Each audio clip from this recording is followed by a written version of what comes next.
Movie का main character सियोंग दिखाया जाता है और उसकी बेटी का बर्थडे होता है। इसीलिए सियोंग की मदर उसे कुछ पैसे देती है ताकि वो अपनी बेटी को डिनर पर ले जा सके। लेकिन अब सियोंग को और पैसों की जरूरत होती है, तो इसीलिए वो अपनी मदर का एटीएम कार्ड चुरा लेता है। इसके बाद वो अपनी मदर के सारे पैसे चुरा लेता है और पैसों को वो लगा देता है हॉर्स राइडिंग में, और इस गेम में वो 4 मिलियन वॉन जीत जाता है। अब सियोंग ने एक कंपनी से बहुत सारे पैसे उधार ले रखे थे, तो इसीलिए वही लोग उसके पीछे पड़ जाते हैं। इसके बाद वो सियोंग को पकड़ ही लेते हैं और वो उसे काफी मारते हैं। और जब सियोंग उनके पैसे लुटाने के लिए अपने पॉकेट्स चेक करता है तो वो देखता है कि उसके पास तो पैसे हैं ही नहीं, यानी वो वाले पैसे जो उसने हॉर्स राइडिंग में जीते थे। और तब उसे याद आता है कि जब वो इन लोगों से बचकर भाग रहा था तो वो एक लड़की से टकरा गया था, तो जरूर उसी लड़की ने ही उसकी जेब काट ली। अब क्योंकि सियोंग के पास पैसे तो होते ही नहीं, तो इसीलिए वो लोग उसे 1 महीने का और टाइम देते हैं जिसमें कि वो उनके पैसे लुटा दे। इसके बाद सियोंग कुछ पैसों का अरेंज करता है और अपनी बेटी को डिनर पर ले जाता है। इसके बाद सियोंग जल्दी से स्टेशन पर पहुंचता है, लेकिन अनलकीली उसकी ट्रेन तो मिस हो गई थी। और जब सियोंग वहां पर बैठकर ट्रेन के आने का वेट कर रहा था कि तभी अचानक से उसके पास एक आदमी आता है, और ये अननोन पर्सन था, यानी सियोंग उसके बारे में कुछ नहीं जानता था। फिर वो अननोन पर्सन सियोंग को कहता है कि मैं तुम्हारे साथ एक गेम खेलना चाहता हूँ। वो सियोंग को कहता है कि अगर तुम इस गेम में जीत गए तो मैं तुम्हें 1 लाख वॉन दूंगा। तब इतने सारे पैसों का सुनकर सियोंग के गेम खेलने के लिए एग्री हो जाता है। इसके बाद सियोंग काफी मार खाने के बाद ये गेम जीत जाता है, यानी वो 1 लाख वॉन हासिल कर लेता है। इसके बाद वो अननोन पर्सन सियोंग को एक कार्ड देता है, ये कहते हुए कि अगर तुम और पैसे जीतना चाहते हो तो इस कार्ड पर जो नंबर लिखा हुआ है उस पर कांटेक्ट करना। इसके बाद सियोंग जब अपने घर जाता है तो उसकी मदर उसे कहती है कि तुम्हारी बेटी अगले साल अपने स्टेप फादर के साथ यूएस में शिफ्ट हो रही है। यहाँ पर हमें ये पता चलता है कि सियोंग की डिवोर्स हो गई है और उसकी वाइफ ने दूसरी शादी भी कर ली है। लेकिन सियोंग कभी भी ये नहीं चाहता था कि उसकी बेटी उससे दूर जाए, लेकिन उसे बहुत सारे पैसे चाहिए होते हैं अपनी बेटी की कस्टडी वापस लेने के लिए, तो इसीलिए सियोंग उस कार्ड वाले नंबर पर कॉल करता है। इसके बाद सियोंग को एक गाड़ी में लाया जाता है जहाँ पर और भी लोग थे, लेकिन फिर उन सारे लोगों को बेहोश कर दिया जाता है। और जब उन सब लोगों की आंख खुलती है तो वो खुद को एक फैसिलिटी में पाते हैं जहाँ टोटल 456 लोग थे और वो वहाँ पर एज अ प्लेयर था। अब यहाँ पर एक कॉमन चीज थी कि जितने भी लोगों को वहाँ पर लाया गया था उन सब ने कर्जे लिए हुए थे बहुत ज्यादा। सियोंग वहाँ पर प्लेयर नंबर 1 से मिलता है जो कि एक बूढ़ा आदमी था। उस बूढ़े आदमी को ब्रेन ट्यूमर था, यही वजह थी कि वो यहाँ पर आया था क्योंकि उसकी लाइफ तो वैसे भी खत्म ही होने वाली थी। इसके बाद वहाँ पर 2 प्लेयर्स जिनमें लड़की का नाम सैब्यूक और लड़के का नाम जेंग होता है उनके बीच फाइट होती है। अब यहाँ पर सैब्यूक वही लड़की थी जो सियोंग के पैसे लेकर भाग गई थी, यानी उसी ने उसकी जेब काटी थी। सियोंग तो उसे देखते ही पहचान लेता है, इसीलिए वो अपने पैसे मांगने के लिए उसके पास जाता है। तभी वहाँ पर कुछ गार्ड्स आ जाते हैं जिन्होंने पिंक कलर का यूनिफॉर्म पहना था और उनके फेस अच्छी तरह से कवर्ड थे। गार्ड्स उन सभी प्लेयर्स को बताते हैं कि तुम्हें यहाँ पर टोटल 6 गेम्स खेलनी होंगी और जो इस गेम का विनर होगा उसे बहुत सारे पैसे मिलेंगे।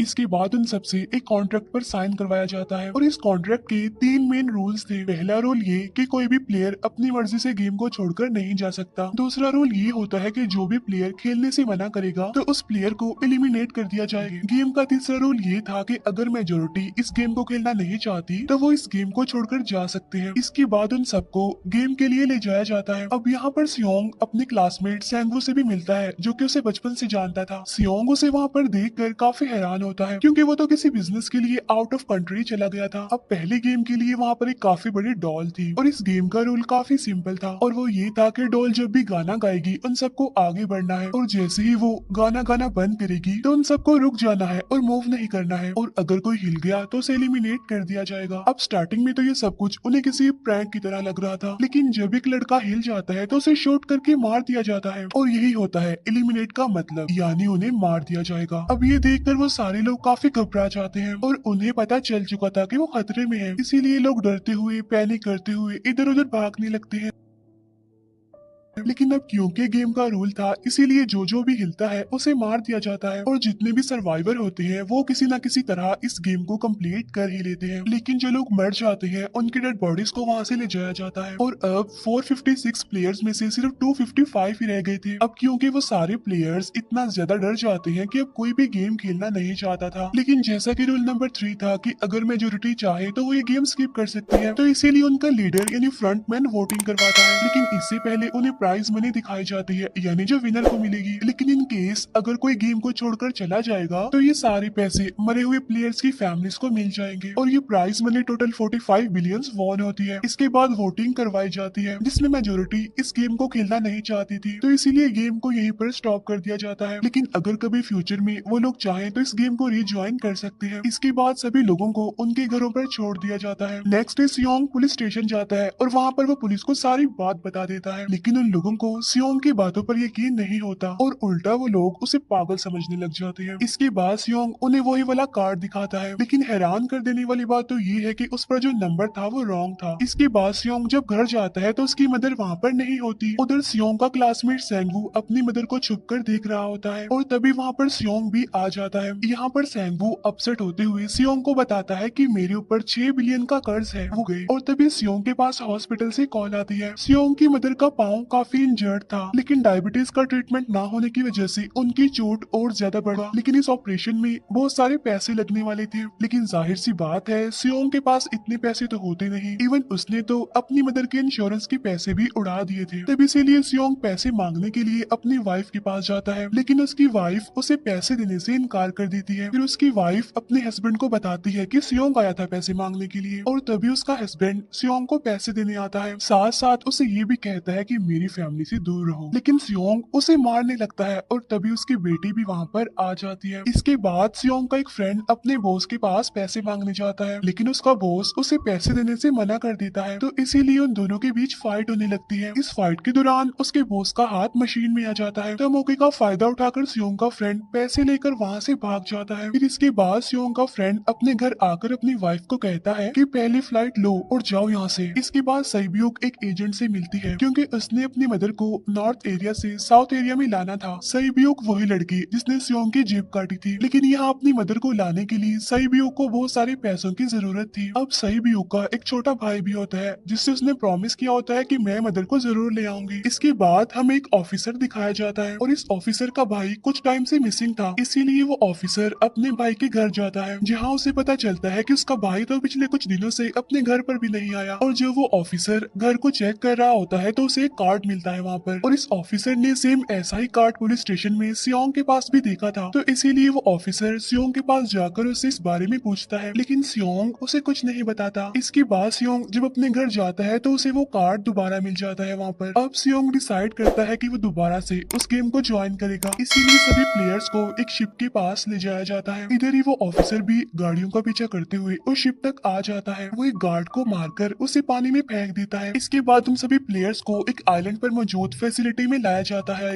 इसके बाद वो लोग अपनी अलग अलग टीम्स बना लेते हैं। रात को सईब्यूक और उसकी फीमेल फ्रेंड वॉशरूम जाते हैं। यहाँ पर सईब्यूक गार्ड्स की नजरों से बचते हुए उस फैसिलिटी को एक्सप्लोर करने लगती है। तभी वो देखती है कि गार्ड्स बड़े बड़े बर्तनों में कुछ बना रहे हैं, लेकिन अब क्योंकि गार्ड्स को शक हो जाता है तो ये गार्ड वॉशरूम्स को चेक करने के लिए आता है, लेकिन तब तक सईब्यूक वापस आ चुकी थी। इसके बाद सईब्यूक अपनी फीमेल फ्रेंड को सारी बात बता देती है जो उसने देखा था, लेकिन यहाँ पर सेंगवू उन दोनों की बातें सुन लेता है और वो इस बारे में सईब्यूक से पूछता है, जिस पर सईब्यूक बताती है कि वो बड़े बड़े बर्तनों में कुछ पका रहे थे। इसके बाद उन सभी प्लेयर्स को प्ले ग्राउंड में लाया जाता है, जहाँ पर उनके सामने 4 शेप्स थी। 4 शेप्स में से उन्होंने किसी एक शेप को चूज करना था। अब यहाँ पर सेंगवू को पता चल जाता है कि गेम क्या है और क्या करना है हमें। सेंगवू सियोंग को बताता है कि सबने अलग अलग शेप्स को चुनना है। इसके बाद उन सभी को एक छोटा सा बर्तन दिया जाता है जिसमें की शेप्स बनी होती हैं। अब गेम उनकी ये होती है कि उन्होंने किसी तरह उस शेप को बाहर निकालना है बगैर डैमेज किए, लेकिन अगर शेप जरा से भी खराब हो गई तो उन्हें एलिमिनेट कर दिया जाएगा, यानी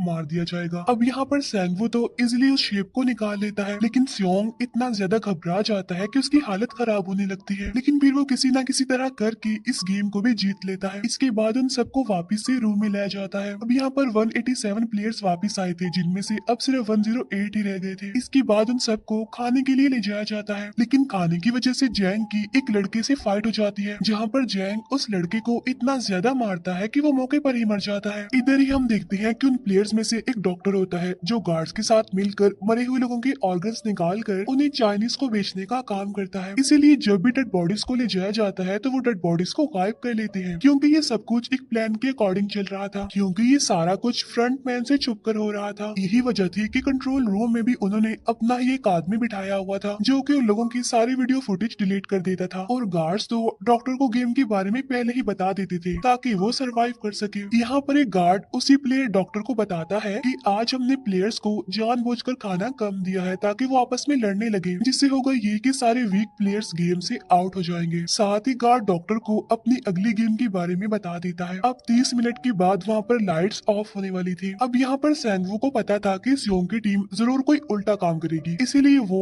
उस टीम को अपने पास बुलाकर उन्हें रिलैक्स रहने के लिए कहता है। उधर वो जो डॉक्टर प्लेयर होता है वो जैंग की टीम में शामिल हो जाता है। यहाँ पर डॉक्टर जैंग को बता देता है कि अगला गेम क्या होने वाला है। इसके बाद लाइट्स ऑफ हो जाती है और जैंग अपनी टीम के साथ मिलकर बाकी सभी को मारने लगता है। जैंग एक लड़की को मारकर सैबियो को मारने जाता है, लेकिन तभी सियोंग उसे बचा लेता है। इसके बाद गार्ड्स वहाँ पर आकर उन सभी को रोक लेते हैं और अब टोटल 80 लोग रह गए थे। इसके बाद उन सभी को तीसरे गेम के लिए ले जाया जाता है और यहाँ पर उन्हें 10-10 प्लेयर्स की एक टीम बनाने के लिए कहा जाता है और वो लोग ऐसा ही करते हैं, अपनी अपनी टीम बना लेते हैं। अब क्योंकि जैंग को अगली गेम के बारे में पहले ही पता होता है, इसीलिए वो सैबियो की फीमेल फ्रेंड को अपनी टीम में नहीं रखता और वो अपनी टीम में सिर्फ मर्दों को ही रखता है। इसके बाद सैंगवू भी अपनी एक टीम बना लेता है। अब क्योंकि उन्हें एक प्लेयर की जरूरत थी तो इसीलिए सैबियो की फीमेल फ्रेंड उनकी टीम में शामिल हो जाती है और ये गेम असल में टग ऑफ वॉर का होता है, यानी उन्होंने अपने सामने वाली टीम को नीचे गिराना था। इसके बाद गेम स्टार्ट हो जाती है और जैंग की गेम बड़ी आसानी से इस गेम को जीत लेती है। इसके बाद बारी होती है सैंगवू की टीम की। तब प्लेयर नंबर 1 यानी वो बूढ़ा आदमी कहता है कि मैंने अपनी जिंदगी में बहुत सारी टग ऑफ वॉर्स खेल रखी है, इसीलिए वो उन सबको गाइड करता है कि इस गेम को कैसे जीतना है।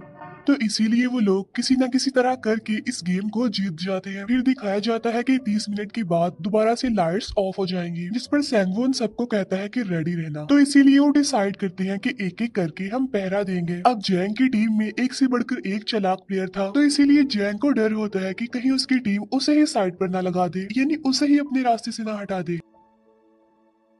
दूसरी तरफ डॉक्टर और गार्ड्स मिलकर डेड बॉडी की ऑर्गन्स निकाल रहे होते हैं और इन ऑर्गन्स को डिलीवर करने जाना था गार्ड नंबर 28 एंड 29। तब वो सभी एक डेड बॉडी के बारे में बातें करने लगती हैं जिसकी सिर्फ एक किडनी थी और वो उसे ज़ॉम्बी कह रहे थे। अब यहाँ पर जो गार्ड नंबर 29 था, यानी जिसने वो ऑर्गन्स डिलीवर करने जाने थे, वो कोई और नहीं बल्कि वो ऑफिसर था जो गार्ड के बेस में वहाँ पर आया था। और ये सब बातें सुनकर उसे शक होता है कि शायद ये लोग मेरे भाई की बात कर रहे हैं, क्योंकि उसकी भी एक ही किडनी थी। इसके बाद नंबर 28 और 29 यानी वो ऑफिसर ऑर्गन को डिलीवर करने के लिए चले जाते हैं। रास्ते में वो ऑफिसर नोटिस करता है कि टनल में तो बॉम्ब लगा हुआ है। तब नंबर 28 उसे बताता है कि जब हम यहाँ से बाहर निकलेंगे तो इस जगह को ब्लास्ट कर दिया जाएगा। अब यहाँ पर वो ऑफिसर नंबर 28 से और इन्फॉर्मेशन लेने की कोशिश करता है, इसीलिए नंबर 28 को उस पर डाउट होने लगता है, इसीलिए वो उस ऑफिसर को अपना फेस दिखाने के लिए कहता है। अब यहाँ पर वो ऑफिसर अपना फेस भी दिखा देता है, साथ साथ वो नंबर 28 पर गन पॉइंट भी कर देता है। साथ साथ वो ऑफिसर उससे एक किडनी वाली आदमी के बारे में पूछता है कि वो कौन है जिसे तुम ज़ॉम्बी कहते थे, जिस पर वो नंबर 28 उससे कहता है कि वो तो एक लड़की थी। अब यहाँ पर नंबर 28 उस ऑफिसर को कहता है कि तुम लीडर के रूम में जाकर सारी इंफॉर्मेशन देख सकते हो, वहाँ पर सबका डाटा है। ये जानने के बाद वो ऑफिसर नंबर 28 को मार डालता है। उधर वो डॉक्टर गार्ड से अगली गेम के बारे में पूछता है, लेकिन इस बार गार्ड्स को भी अगली गेम के बारे में पता नहीं होता। तब इसीलिए डॉक्टर को गुस्सा आ जाता है और वो एक गार्ड को पकड़ लेता है और उनकी फाइट होने लगती है। इसी फाइट में डॉक्टर उस गार्ड को मारकर वहाँ से भाग जाता है। इसके बाद एक गार्ड भी उसका पीछा करता है और वो दोनों प्लेग्राउंड में आ जाते हैं। यहाँ पर गार्ड डॉक्टर को अपनी बातों में फंसा कर उसे मारने वाला होता है, लेकिन तभी लीडर यानी फ्रंटमैन आकर उसे मार डालता है और बाद में वो उस डॉक्टर को भी मार डालते हैं। साथ साथ इन्हीं वहीं पर नंबर 28 की डेड बॉडी भी मिल जाती है, जिससे इन्हें ये पता चल जाता है कि फैसिलिटी में कोई घुस गया है। उधर वो ऑफिसर लीडर यानी फ्रंटमैन के रूम तक पहुंच जाता है, तो वो चेक करते करते एक ऐसे रूम में जाता है जहाँ पर सबके रिकॉर्ड्स थे, और जब वो ऑफिसर रिकॉर्ड चेक कर रहा होता है तो उसे सभी विनर्स की एक लिस्ट मिलती है, जिसमें उसके भाई का भी नाम था, यानी वो भी कभी विनर था। उधर सभी प्लेयर्स को फोर्थ गेम के लिए ले जाया जाता है, जहाँ पर उन सबको अपना अपना पार्टनर चुनने के लिए कहा जाता है, और वो प्लेयर्स करते भी ऐसा ही है, अपना अपना पार्टनर चुन लेते हैं। सही पीयूक की फीमेल फ्रेंड भी अपना पार्टनर ढूंढने की कोशिश करती है, लेकिन कोई भी उसका पार्टनर बनने को तैयार ही नहीं था। इसके बाद सभी प्लेयर्स को 10-10 मार्बल्स दिए जाते हैं। असल में ये गेम ऐसी होती है कि एक प्लेयर को अपने पार्टनर से सारे मार्बल्स लेने होते हैं बगैर कोई जोर जबरदस्ती किए, और जो दूसरा पर्सन होगा यानी जिसके पास मार्बल्स नहीं होंगे उसे मार दिया जाएगा। फिर सेंगवू और सियोंग का फ्रेंड ऑड और इवन का गेम खेलते हैं जिसमें कि उन्होंने गेस करना था कि सामने वाले के हाथ में कितने मार्बल्स हैं। अब यहाँ पर सियोंग का फ्रेंड सेंगवू के सारे मार्बल्स जीत जाता है, जिसकी वजह से लास्ट में सेंगवू के पास सिर्फ एक ही मार्बल बचता है। अब क्योंकि सेंगवू को पता चल चुका था कि अब वो बच नहीं पाएगा, इसीलिए वो सियोंग के फ्रेंड को अपनी बातों में फंसा कर उसे ये यकीन दिलाता है कि अगर हम में से कोई भी हार गया तो हारे हुए लोगों का मैच दोबारा करवाया जाएगा। अब यहाँ पर सेंगवू धोखे से सियोंग के फ्रेंड के सारे मार्बल्स चेंज कर देता है। इसके बाद सेंगवू मार्बल्स लेकर गार्ड को दे देता है और वहाँ से बाहर चला जाता है। और जब सियोंग का फ्रेंड मार्बल्स चेक करता है तो वहाँ पर पत्थर होते हैं। उधर प्लेयर नंबर 1 यानी उस बूढ़े आदमी की हालत खराब हो रही थी, इसीलिए वो तो इधर उधर घूम रहा था, लेकिन सियोंग किसी तरह उसे खेलने के लिए एग्री कर लेता है। अब यहाँ पर वो दोनों यानी वो बूढ़ा आदमी और सियोंग भी इवन ऑड खेलते हैं। अब इनमें से वो बूढ़ा आदमी सियोंग के सारे मार्बल्स जीत जाता है, लेकिन लास्ट राउंड में वो बूढ़ा आदमी भूल जाता है कि उसने क्या चूज किया था। तो यहाँ पर सियोंग उसी बातों में फंसा कर उसके सारे मार्बल्स ले लेता है, लेकिन यकीन मानिए कि वो बूढ़ा आदमी काफी चालाक था। उसने एक मार्बल अपने पास ही रखा हुआ था और वो दोबारा से इधर उधर घूमने लगता है। अब यहाँ पर सियोंग उसे रिक्वेस्ट करता है कि प्लीज मेरे साथ एक और गेम खेलो ना। तब यहाँ पर वो बूढ़ा आदमी कहता है कि मुझे पता है कि तुमने सारे मार्बल्स धोखे से लिए हैं मुझसे। वो कहता है कि मुझे सब पता था, बस मैं पागल बनने की एक्टिंग कर रहा था।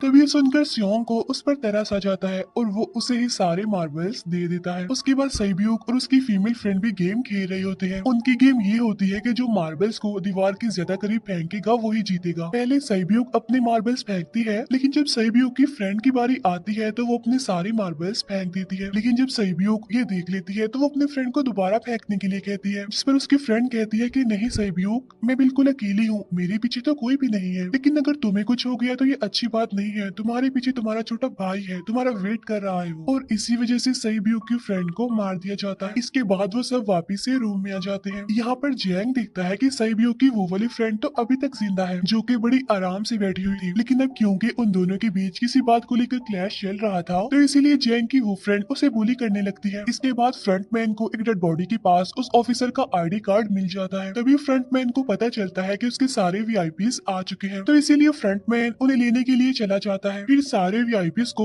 उनके रूम में लाया जाता है। इसके बाद फ्रंटमैन वीआईपीज के आने के बारे में एक और आदमी को जाकर बताता है। फिर नेक्स्ट डे उन सबको 5वें गेम के लिए लाया जाता है, जहाँ पर 1 से लेकर 16 तक नंबर पड़े होते हैं और वो सभी प्लेयर्स अपना अपना नंबर ले लेते हैं। नंबर का मतलब ये था कि जो नंबर भी एक प्लेयर पर आएगा उसके मुताबिक ही उसकी बारी आएगी। अब यहाँ पर लास्ट में पहला और आखिरी नंबर रह जाता है, यानी 1 और 16। तो यहाँ पर सियोंग कंफ्यूज हो जाता है कि उसे कौन सा नंबर चूज करना चाहिए। अगर उसने पहला नंबर लिया तो वो फंसेगा और मरेगा, क्योंकि उसे नहीं पता कि गेम क्या है। और अगर लास्ट नंबर लेगा तो क्या पता उसकी बारी ही ना आए, टाइम कम रह जाए। और तभी वहाँ पर एक आदमी आ जाता है और वो सियोंग को कहता है कि मुझे पहला नंबर चाहिए, क्योंकि मैं अपनी जिंदगी में कभी भी फर्स्ट नंबर पर नहीं आया। फिर इसके बाद उन्हें गेमिंग रूम में लाया जाता है। अब इस गेम का रूल ये होता है कि दिए हुए टाइम में उन्हें ब्रिज की दूसरी साइड पर जाना है। अब इसके बीच में 2 तरह के ग्लास लगे होते हैं, एक तो होता है आर्म ग्लास और एक होता है टेम्पर्ड ग्लास। आर्म ग्लास पर पाँव रखते ही वो टूट जाएगा और वो लोग नीचे गिर जाएंगे। इसके बाद गेम स्टार्ट हो जाता है और वो लोग एक एक करके मरने लगते हैं। फिर एक टाइम ऐसा आता है जब जैंग सबके सामने होता है और वो आगे ही नहीं बढ़ रहा होता। अब उनके पास एक ही रास्ता था, या तो वो आगे जाए या सारे ही मर जाएं। और तभी जैंग के सामने उसकी वही फ्रेंड आ जाती है जो उसे बुली कर रही थी, और वो जैंग को कहती है कि मैंने तुम्हें कहा था कि जिस दिन तुमने मुझे धोखा दिया मैं तुम्हें मार दूंगी। इसके बाद वो जैंग को पकड़ लेती है और उसे लेकर नीचे कूद जाती है, जिसकी वजह से उन दोनों की मौत हो जाती है। अब वहाँ पर एक आदमी था जो कि ग्लास कंपनी में काम करता था और उसे पता था कि टेम्पर्ड ग्लास कौन सा है, लेकिन जब फ्रंट मैन को इस बात का पता चल जाता है तो वो लाइट्स ऑफ करवा देता है ताकि वो ग्लास को पहचान ही ना पाए। अब लास्ट में एक ही स्टेप बचता है और उनके पास तो टाइम ही नहीं था, इसीलिए सेंगवू उस आदमी को धक्का दे देता है। तो यहाँ पर सेंगवू, सियोंग और सैब्यूक ब्रिज को पार कर लेते हैं, लेकिन ग्लास टूटने की वजह से उन्हें काफी चोट लग जाती है, खास तौर पर सैब्यूक को।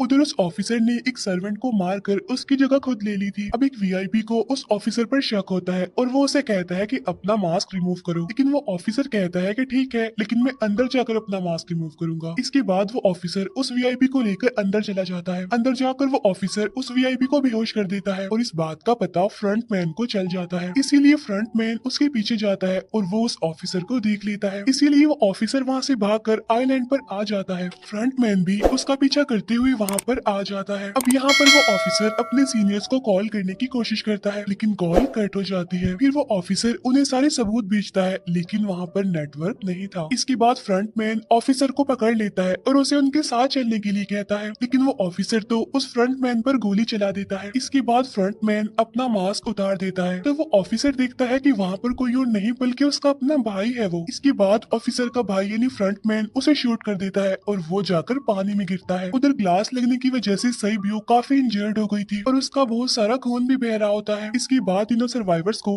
डिनर के लिए ले जाया जाता है और उनके पास एक एक नाइफ भी रख दिया जाता है, मतलब रात में उन तीनों में से कोई भी एक दूसरे को मार देगा। तभी सियोंग नोटिस करता है कि सईब्यू की हालत काफी खराब है, इसीलिए वो सईब्यू को कहता है कि फिक्र मत करो, हम दोनों साथ हैं और इस गेम में हम दोनों मिलकर सैंगवू को हरा देंगे। इसके बाद हम दोनों यहाँ से बाहर निकल जाएंगे और पैसों को आधा आधा डिवाइड कर लेंगे। सईब्यू को उसे बताती है कि मेरा एक छोटा भाई है जिसे मैं ऑर्फनेज में छोड़कर आई हूँ और अगर हम दोनों में से कोई भी जिंदा बचकर बाहर जाएगा तो उसे उन दोनों की फैमिलीज का ख्याल रखना होगा। अब सईब्यू की हालत काफी खराब थी, उसे डॉक्टर की जरूरत थी, इसीलिए सियोंग कोई मदद लाने के लिए जाता है, लेकिन जब तक वो वापस आता है तब तक सैंगवू सईब्यू को मार चुका था। फिर नेक्स्ट डे उन दोनों को गेम नंबर 6 यानी लास्ट गेम के लिए ले जाया जाता है। गेम का रूल बड़ा ही सिंपल था कि मार दो या मर जाओ और इस गेम का नाम होता है स्क्विड गेम। इसके बाद गेम स्टार्ट हो जाती है और उन दोनों के बीच काफी फाइट होती है, लेकिन लास्ट में सैंगवू की हालत खराब होने लगती है। तभी सियोंग कहता है कि मैं इस गेम को रोकना चाहता हूँ और तभी सियोंग सैंगवू को उसके साथ चलने के लिए कहता है, लेकिन सैंगवू तो अपने आप को ही मार डालता है, जिसकी वजह से सियोंग गेम जीत जाता है। फिर फ्रंटमैन सियोंग को कहता है कि तुम बहुत अच्छा खेले, लेकिन मुझे इसकी उम्मीद नहीं थी। इसके बाद सियोंग को उसके घर पर छोड़ दिया जाता है और उसके पास एक एटीएम कार्ड भी था और जब सियोंग उस एटीएम कार्ड को जाकर चेक करता है तो वो दिखता है कि सारे पैसे उसके अकाउंट में भेज दिए जाते हैं। इसके बाद सियोंग अपने घर जाता है। एक साल बाद का सीन दिखाया जाता है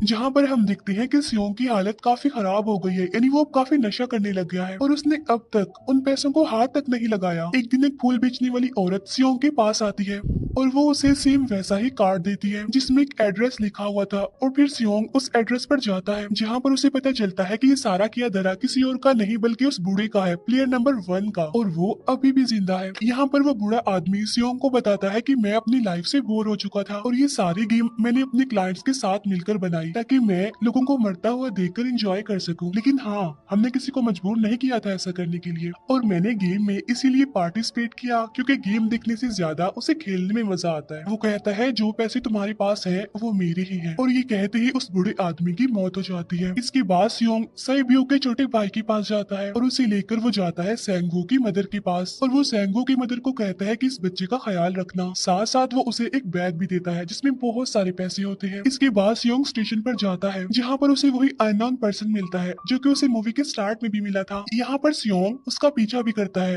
लेकिन तब तक वो भाग चुका था। फिर सियोंग उस कार्ड वाले नंबर पर कॉल करता है और वो पूछता है कि तुम लोग कौन हो और लोगों के साथ ऐसा क्यों कर रहे हो, क्यों खेल रहे हो लोगों की जिंदगी से। लेकिन आगे से उसे रिस्पॉन्स आता है कि सियोंग अगर तुमने जिंदा बचना है तो प्लेन में चढ़ जाओ।